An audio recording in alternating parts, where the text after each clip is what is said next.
vamos entrar na legítima defesa. Muita gente prega a legítima defesa como alguns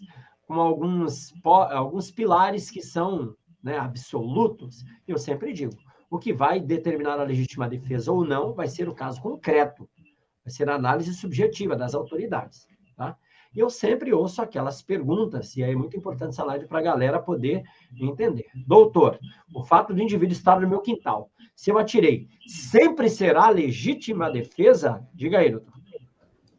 Marcelo, a legítima defesa é algo tão complexo, mas tão complexo. Quando eu vejo esse pessoal vendendo essa receita de bolo na internet aí, falando, você vai fazer isso, você vai fazer aquilo, cara, eu fico impressionado. Porque se a gente for estudar a doutrina de defesa, de legítima defesa, você vai encontrar tudo. A legislação é tão complexa que chega a nos causar perplexidade. Mas vamos lá. A legítima defesa, primeiro, é um critério subjetivo, né, da autoridade policial, da autoridade judiciária, ela que vai dizer se a sua conduta é ou não legítima, né, se aquela conduta é ou não uma legítima defesa. O que o pessoal tem que tomar cuidado, vamos dizer assim, qual que é a regra básica da legítima defesa? Ou seja, eu tenho que cessar a situação de perigo.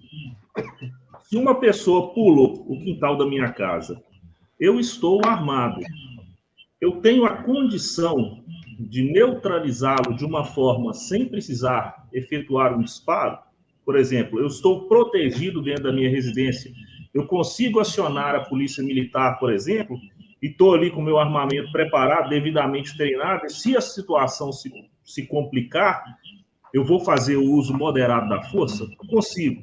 Ou então, às vezes, não consigo. O camarada está ali, ele entrou, pulou no meu quintal, ele está arrombando a minha porta. É uma situação de extremo perigo. Eu vou fazer uso do meu armamento, que está comigo, de uma forma proporcional. O grande critério, a chave da legítima defesa é exatamente essa, o uso da força na proporcionalidade correta. O que pune a legítima defesa? Você é punido pelo excesso. Pelo excesso. Né? Exatamente, a punição ela vem no excesso. Então, numa situação dessa, o cidadão invadiu o meu quintal, ele começou a arrombar a minha porta, eu precisei efetuar um disparo. A gente lembra sempre do alvo silhueta, né? O alvo já indica ali o número 5, aonde que você tem que acertar o cidadão para neutralizá-lo. Eu não vou dar um tiro na cabeça, às vezes pode acontecer, né, numa situação ali de perigo.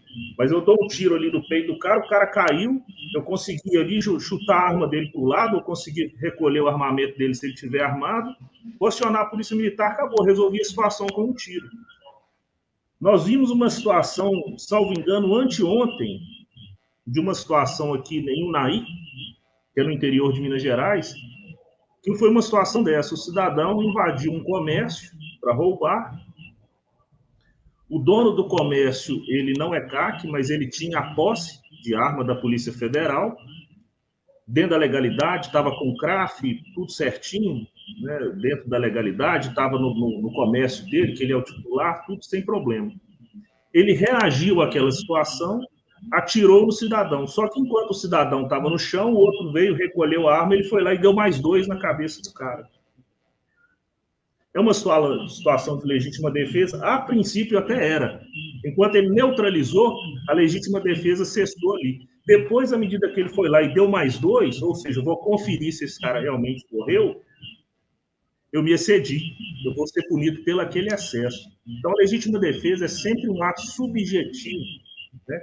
Ela sempre tem que ter uma claridade muito grande.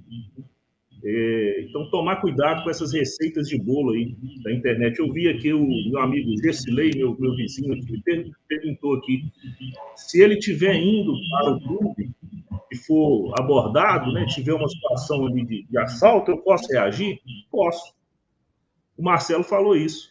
Se eu tiver o treinamento para aquilo, tiver né, fiz todo o meu treinamento, tenho segurança na reação, me abriguei, fiz todo o procedimento correto, vou reagir com o uso moderado da força. Nunca me excedendo, nunca... Se eu precisar dar um tiro, resolver a situação com um tiro, nem sempre eu vou conseguir resolver com um tiro também, isso é importante. Eu não estou falando aqui que é um tiro só que o cidadão pode dar, não. Às vezes eu dei um, ele continuou vindo para o meu lado, eu dei 2, Isso acontece muito, eu já tive casos aqui. Isso é importante, daqui a pouco a gente vai conversar sobre sobre a técnica em si, né? Não existe mais a double tap, e até cessar a agressão, mas daqui a pouco a gente entra nesse detalhe. Numa situação de júri aqui, Marcelo, que o cidadão deu 8 tiros num camarada, né, numa situação de assalto, o promotor denunciou por excesso de legítima defesa e a gente conseguiu absolver, mostrando que aquela situação dele era legítima. Por quê? O cidadão que veio a falecer, veio a óbito, o infrator, ele tinha feito uso de cocaína. E a cocaína, qual que é a consequência dela? Ela aumenta a adrenalina. Então, às vezes, você pode dar 1, pode dar 2, pode dar 3, pode dar 4, e o cidadão vai continuar vindo para o seu lado. Então, você pode dar até 10, não há problema. O César que gosta de 3, 4 carregadores, né, César?